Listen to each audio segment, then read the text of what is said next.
I've opted to discuss the moral and theological implications, as I understand them, of the treatment of Hagar in Genesis 16 and 21.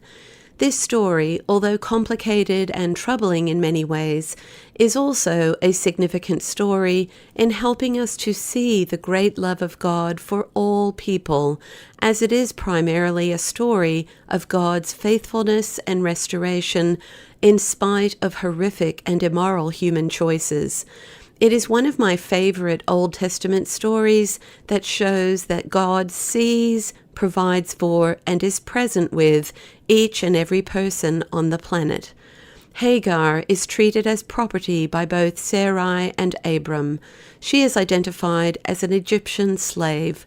Will Gaffney points out that the name Hagar literally means the resident alien, a highly unlikely actual name, implying that no one bothers to ask, learn, remember, or record her true name. Jacobson and Chan say Hagar likely had little choice in this arrangement. The narrative does not even bother to record whether she consents. Today, we call this sexual abuse. The larger story of God's fidelity is interrupted by Sarai's and Abram's failure to wait for the fulfillment of the divine promise, as Will Gaffney puts it. Personal autonomy does not appear to be pertinent to Hagar's participation in this plan to bear a child for her slave owner's husband. The plan starts with Sarai obtaining children by Hagar and is then extended to Sarai giving Hagar to Abram as a wife. Hagar responds to the circumstances that were thrust upon her by looking with contempt upon Sarai. Abram, when confronted with Sarai's anger, takes a passive stance.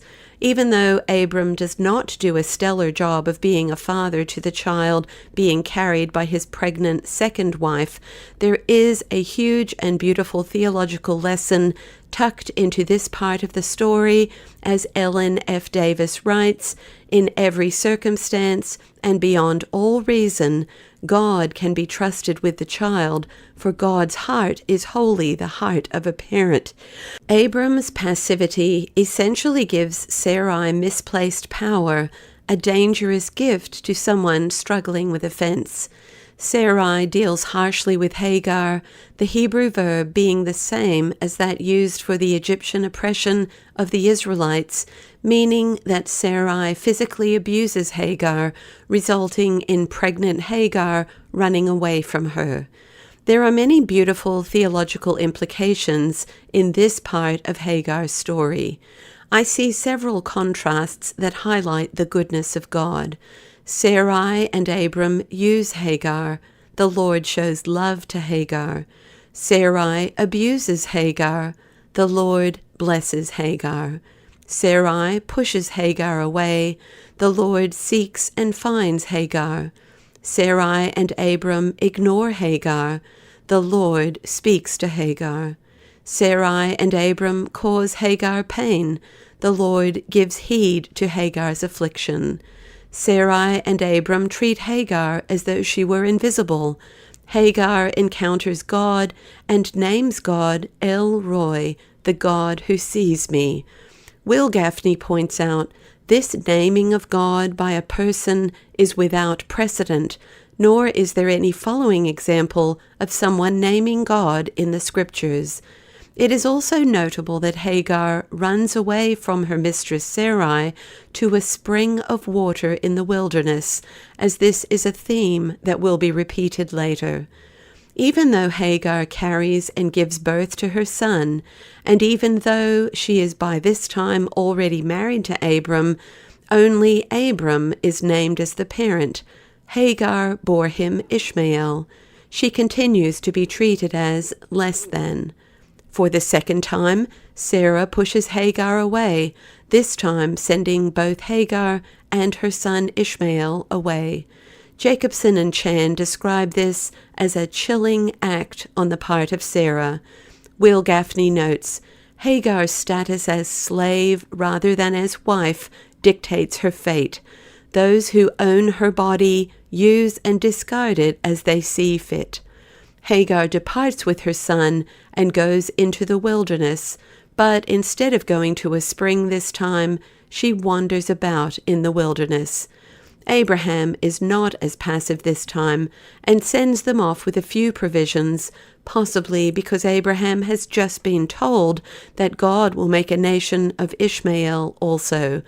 It's troubling, though, that Abraham simply sends them away with those meager provisions, as contrasted with sending them with generosity to a safe place such as the home of a relative. Hagar is again treated by God with great compassion and care. Jacobson and Chan describe the situation. There, facing death, Hagar is met by God, who faithfully preserves her and her son. God speaks again to Hagar and assures her that God has heard both her voice and Ishmael's voice. Jacobson and Chan posed several great questions concerning this complicated story of how God fulfilled his covenant promises to Abraham, and we wonder, along with Hagar and Ishmael, will God have a place for them? It is not clear whether Hagar already knows of God's promises to Abraham concerning her son, but here, during her second time in the wilderness, she hears those promises directly from God for herself. God opens her eyes in both physical and spiritual ways, blessing her with physical provision and giving her vision and hope for the future. A huge theological takeaway here is that God's blessing is expansive.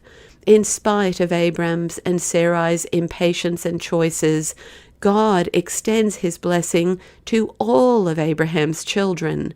The story closes with, God was with the boy, a key theological statement that is worth remembering in the present day when we consider how we can love well the children of Abraham by Ishmael.